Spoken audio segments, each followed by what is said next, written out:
and welcome to The Big Bang. Coming up in today's show... The strange but true story of the man with a hole in his stomach.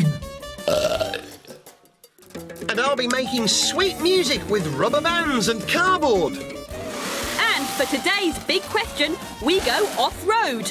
Completely! But first, a trick. Violet, are you any good at decoding secret messages? Just call me Sherlock Berlin. Sherlock Berlin, are you any good at decoding secret messages? Yes, but I deduce that there is no secret message. Brilliant, Holmes. But wrong. There is, in fact, a secret message on here. You just can't see it. To reveal the message, all I have to do is pour on some water. Poor flowers. I'll leave a bit in for the flowers. And look, the message is revealed. Look.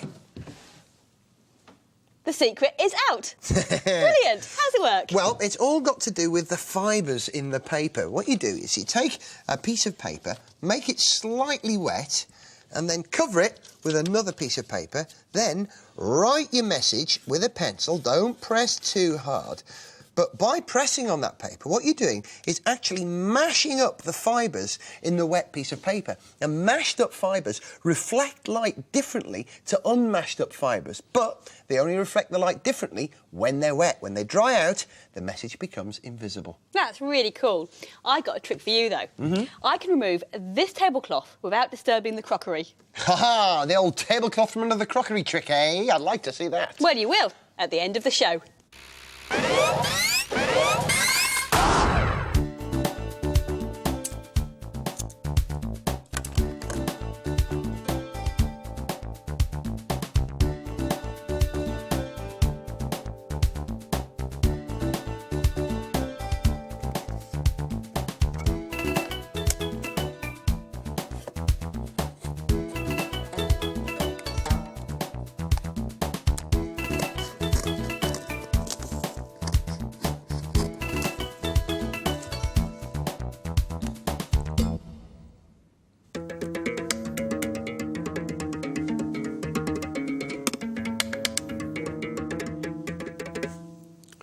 An instrument like this is called a zither, and the only tricky thing about it is the tuning. But here's a couple of tips.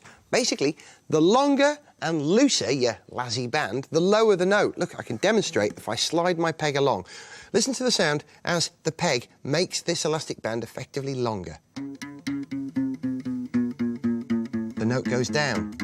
And now here's another good tip. If you start with your peg about 2/3 of the way along your poster tube, it shouldn't be too difficult to tune either side of the band so the two notes sound good together. No, that's not right. That's good. Now my zither is ready to play. That sounds gorgeous, Gareth. Thank you. But I'm afraid it's not quite as good as mine. Well, you've made a zither, have you? I suppose yours is made out of sweet tubes like mine, a little cute one. I think you'd better come and see. Now, that's what I call a big zither. Yeah, I made it out of drain pipes. These bits are broom handles, and the string is strimmer wire that you get from a garden shop. So what does it sound like? Oh, fantastic. Listen.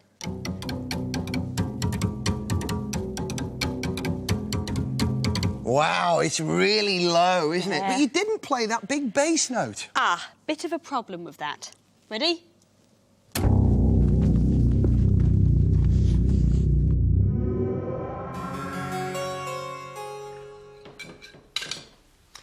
Have you ever wondered what happens to your food when it reaches your stomach? This is the strange but true story of this bloke, Willliam Beaumont, the army doctor who discovered the secret of digestion. Excuse me. During the American Civil War, Dr. Beaumont had to treat a young Canadian peasant called Alex, who'd accidentally been shot in the stomach. He bandaged the wound and Alex made a good recovery, except for one problem. Well, for sure, Doctor. I'm having difficulty keeping my food down. I think it might be something to do with the hole in my stomach. When Beaumont removed the bandages, he found a flap of skin which he could push open and look straight inside Alex's stomach. The doctor became fascinated with the hole and started experimenting to find out how the stomach worked. Back then, there were two competing theories about how food was digested, and all the brainiest doctors were arguing over who was right. It's like this. When the food come into the stomach, she's tossed around just like the pizza. And then the tummy will mash up the food into little pieces, capiche? This is madness. The sausage is attacked by the powerful chemicals in the stomach again and again and again until the stomach is the winner. But it was Willliam Beaumont who finally settled the argument. Beaumont fed Alex, then looked inside his stomach to see what happened. Ice cream disappeared very quickly, but some other food wasn't quite so easy to digest and produced gas.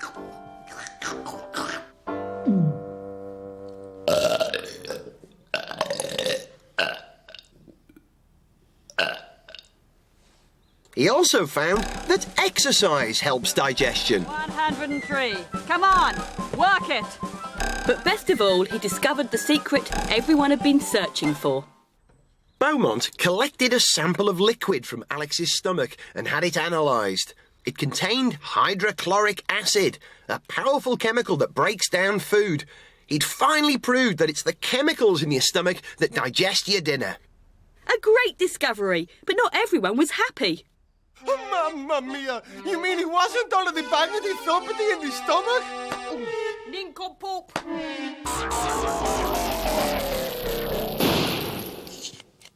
Good old-fashioned ginger beer.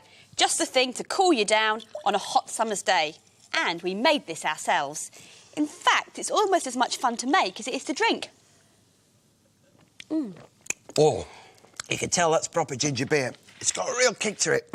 Now, you can make ginger beer at home yourself as well, but you will need to get some help along the way. For instance, when you start, it's very important that all the bottles and the bowls are completely clean. So get someone to help you sterilise them before you start. Then you'll need the main ingredient of ginger beer, root ginger. It looks all knobbly and you can get it in supermarkets. You'll need about 50 grams, that much. And you can tell it's root ginger because it smells really gingery. Get someone to peel the ginger for you and then to grate it. And when it's grated, it goes all sort of clumpy and woody like this. Then pop it in a bowl. Then you'll need the juice of half a lemon. Gareth? Thank you. Thanks. And 50 grams of sugar and 2 teaspoons of cream of tartar, which is something you can get in the bakery section of supermarkets. Pop that in. Then get someone to add half a litre of hot water for you. And then give it a good stir till all the sugar dissolves. Then you can add half a litre of cold water to cool it all down again. And finally, add a teaspoonful of dried yeast, which you can get from the bakery department of a supermarket. OK? Yep. And then last of all, pop a lid on and make sure that the lid is on absolutely tight and that no air can get in or out. Then put it in the fridge overnight. Don't forget, there's a reminder of the recipe on our website. The next morning, get a bit of kitchen towel, pop it into a sieve, like that, then pop the sieve over a jug. Thanks, Gareth. Then take your mixture and pour it in bit by bit. What you're doing is filtering out all the clumps of ginger and lumps, so you're left with pure mixture. When you've finished, get rid of all the yucky bits you've filtered out. Take the mixture. And pour the mixture into a sterilised bottle. Use a funnel, like I'm doing here. Don't fill the bottle all the way up.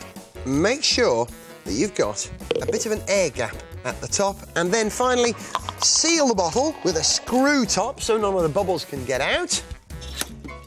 And then stick it in the fridge for 4 days, but no longer. Now, trust me, all this waiting is worthwhile, because while your ginger beer is in the fridge, The yeast is making it fizzy. Remember that yeast we put in earlier on? Well, that's busy eating away at the sugar, producing bubbles of carbon dioxide, and that's where the fizz comes from.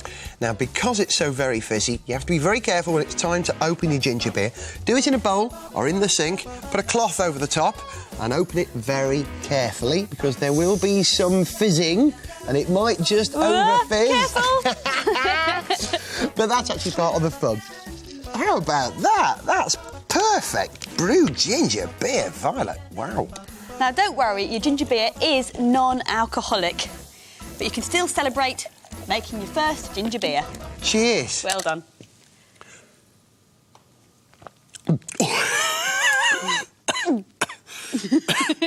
Oh, it's a good year. Today's big question. What's the easiest way of lifting a truck off the ground? Use a crane? Not with the trucks we're talking about. We're talking American trucks. This Chevrolet pickup was built 30 years ago and it's a perfectly ordinary truck. It's got a windscreen, it's got a steering wheel, it's got doors, and oh yes, did I mention it's got impossibly enormous wheels? Meet Goliath, a monster truck. Everything down to my head height is about normal, but everything else, well... Goliath's engine is more powerful than 50 ordinary cars. The whole thing is built to support these massive wheels. And if you want to lift this truck off the ground, think again. It weighs as much as a double-decker bus. Oh, and all four wheels steer too. To lift Goliath, you need a ramp, and that's what these cars are for. Once the driver's lined up, it's time for full throttle.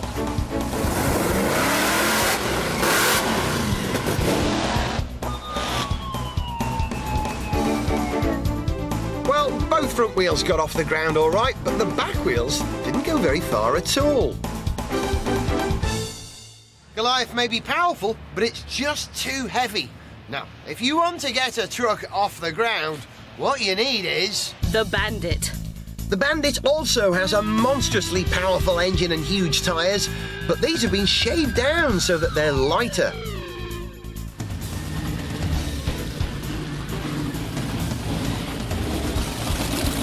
Unlike Goliath, Bandit weighs a lot less than a bus. Everything about it is lighter, and everything that's not completely necessary just isn't there.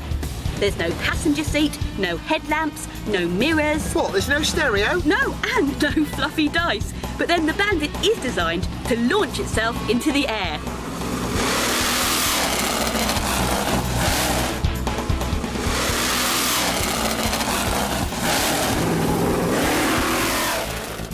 The front wheels literally climb up the side of the first car and bounce the truck into the air. When the back wheels hit, the same thing happens again, and you've got lift off. Yeah, then you've got the small matter of landing. So, what's the easiest way of lifting a truck off the ground? Simple. Strap on huge wheels, add the biggest engine you've ever seen, and drive it at some cars. Violet, where did we park our car?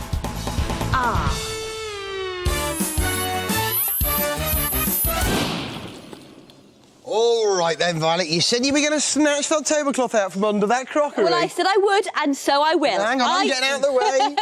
Are you ready? I'm ready. 3, 2, 1. Yes! Nice. Can I have a go? Yeah, reset the table. I think you need a smooth table and a smooth tablecloth, and preferably smooth crockery, which we've got because it's plastic, you see, and it doesn't break. But it doesn't necessarily make it easier because actually it's quite light.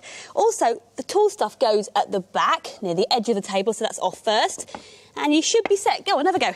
What's the technique then? Now, what you have to do is pull it quickly and pull it downwards. You know how clumsy I am. I've got faith in you. You're the only one who has. 2, 1, go! Yeah! Hey, what a Well done, teacher!